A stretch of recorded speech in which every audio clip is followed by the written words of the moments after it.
Semoga kita berharap dapat istiqomah dengan sunnah-sunnahnya sampai nanti di akhirat kita bisa mendapatkan surga. Amin ya rabbal alamin.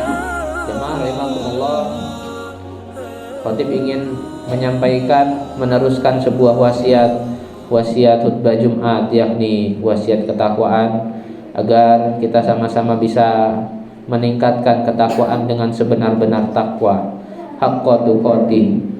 Sebenar-benar takwa adalah takwa yang diseriuskan, difokuskan, kita disiplin untuk menjalankannya. Bukanlah takwa yang sambil-sambilan. Terkadang kita memilih kegiatan takwa kita untuk waktu yang luang, memilih kegiatan takwa kita waktu yang ditunda-tunda. Maka dari sekarang kita berikan ruang serius untuk ketakwaan kita. Tak hanya takwa, selalu diingatkan setiap Jumatnya agar kita bisa menjaga keistiqomahan aktivitas kita, agar kita bisa mati wafat dalam keadaan husnul khotimah dalam memeluk ajaran Islam. Wala tamutunna illa wa antum muslimun. Namun mati dalam keadaan Islam, meskipun itu menjadi jaminan insya Allah menjadi kunci masuk surga, namun bukanlah mati yang luar biasa. Mati yang luar biasa adalah mati dalam keadaan berislam dan juga dalam keadaan memperjuangkan kehidupan Islam, membela yang benar dan menolak segala kebatilan. Insya Allah kita selaku umat Nabi Muhammad SAW diberikan wasiat untuk meneruskan risalah beliau, dan kita adalah para penerus-penerusnya sampai akhir hayat kita kelak. Amin ya rabbal alamin. Jemaah rahimakumullah,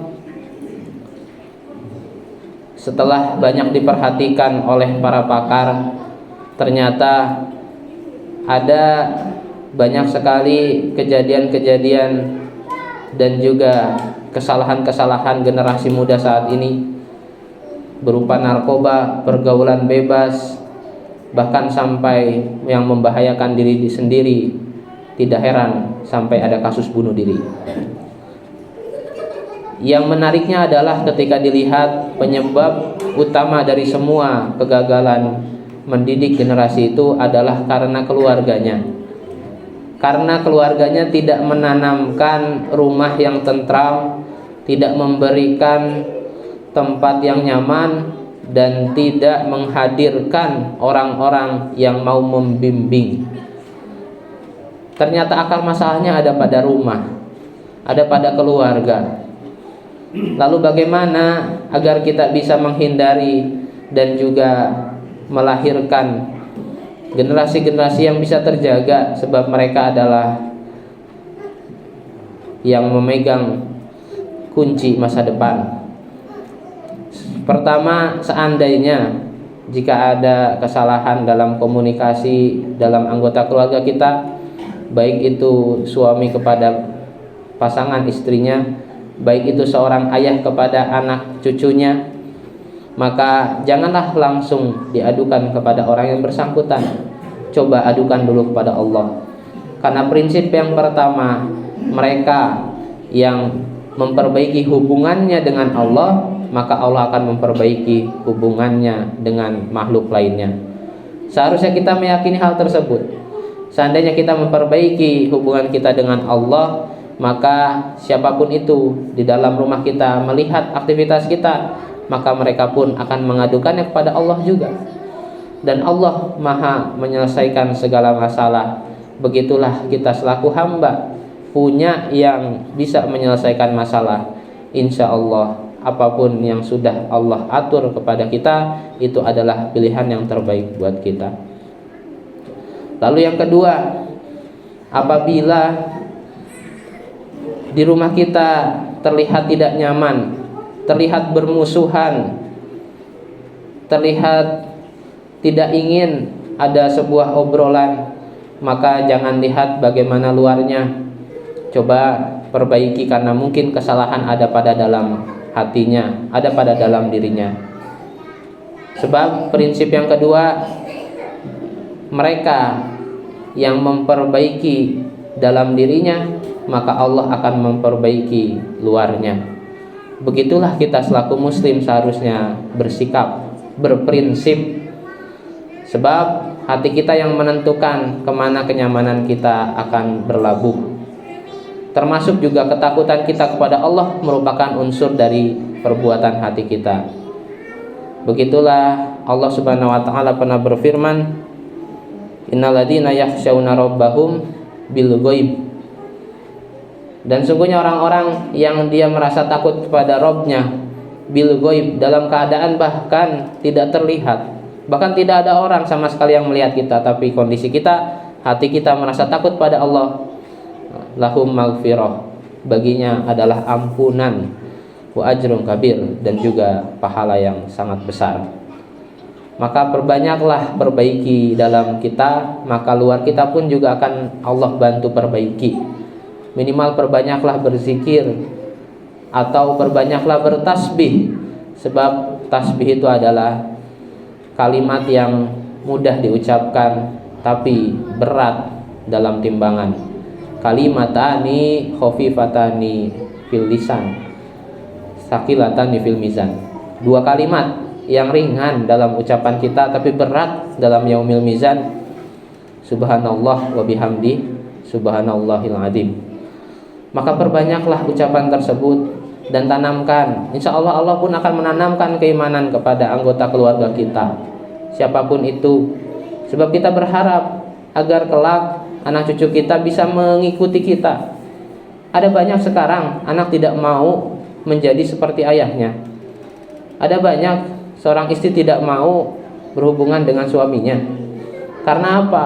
Karena tidak memberikan contoh suri tauladan yang baik. Dan begitulah batas kemampuan kita, maka berarti kita belum bisa mendidik mereka. Biarkan Allah turunkan keimanan pada mereka, sekalipun itu mereka tidak bisa atau tidak mampu untuk kita didik. Insya Allah Allah bahkan menjelaskan dalam Al-Quran, sekalipun memang keturunan-keturunan kita nanti di akhirat bukanlah menjadi yang kita harapkan, atau mungkin bahkan pahalanya tidak lebih banyak daripada orang tuanya, kita berharap agar mereka masuk surga yang sama. Allah berfirman, walladzina amanu wattaba'athum dzurriyyatuhum biimanin alhaqna bihim dzurriyyatuhum wa ma alatnahum min amalihim min syai'. Ayat itu menjelaskan bahwa sebenarnya keturunan-keturunan dan juga anak-anak yang kita didik dengan keimanan, sekalipun memang kita tidak tahu seberapa tinggi keimanannya, insya Allah Allah akan berikan ruang yang sama, kebaikan yang sama, asalkan kita meniatkan karena Allah Subhanahu wa taala. Jamaah rahimakumullah. Dan yang ketiga, kita haruslah merasa bersalah seandainya kita mendidik generasi kita, generasi yang ingin menjadi orang sukses, namun sukses dalam hal materi. Menyesallah ketika kita mendidik mereka hanya karena jadilah pencari materi yang banyak, tapi tidak menjadi pencari pahala yang banyak. Padahal sebanyak apapun materi, jika tidak Allah berikan ridho terhadapnya, maka tidak ada satupun yang bisa berguna nanti di akhirat kelak. Maka prinsip yang ketiga, jika kita memprioritaskan akhirat, maka Allah akan cukupkan dunianya dan berikan kebahagiaan nanti di akhiratnya. Begitulah seharusnya kita mendidik generasi. Jangan sampai ada anggapan bahwa orang yang terlalu fokus terhadap akhirat adalah orang miskin. Salah.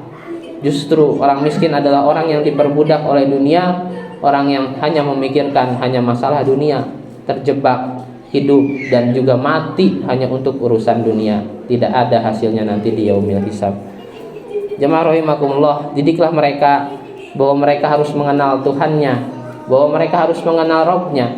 Sebab itu adalah kunci kesuksesan. Dikatakan sukses anak-anak kita jika mereka tahu siapa Tuhannya. Begitulah yang dikisahkan Al-Quran, sebagaimana Nabi Yakub mengisahkan. Allah berfirman, am kuntum syuhada idh hadara Yaqubal maut. Ketika Nabi Yakub sudah menghadapi kematian, beliau bertanya kepada keturunannya, idh qala li banihi ma ta'buduna min ba'di, apa yang kamu sembah setelahku? Qalu na'budu ilahaka wa ilaha abaika Ibrahim wa Ismaila wa Ishaq wa ilaha wahida. wa nahnu lahu muslimun. Tuhan engkau, itulah yang diajarkan dalam Al-Quran. Jangan tanya seberapa banyak penghasilan kamu, jangan tanya seberapa tinggi gelarmu, jangan tanya seberapa besar jabatanmu. Tanyalah siapa Robmu. Itulah kunci kesuksesan. Jangan bangga ketika kita mendapatkan anak kita pulang dari sekolah dengan nilai tinggi. Jangan mau mengakui bahwa dia adalah anak kita, anakku yang cerdas. Salah, padahal yang membuat cerdas adalah guru-gurunya. Dia adalah anak dari guru-gurunya, bukan anak kita. Lalu peran kita untuk mendidik mereka apa? Itulah mengapa didiklah mereka agar keimanan itu bisa tertanam dalam hati-hati mereka. Insya Allah dengan adanya ikhtiar dan tawakal, dengan mendidik, maka masa depan yang bisa memberikan ruang yang kuat mempertahankan ajaran agama Islam ini masih bisa tercerahkan. Barakallahu li wa lakum fil Qur'anil Karim wa nafa'ni wa iyyakum bima fihi minal ayati wa dzikril hakim. Wa taqabbala minni wa minkum tilawatahu innahu huwas samiul alim.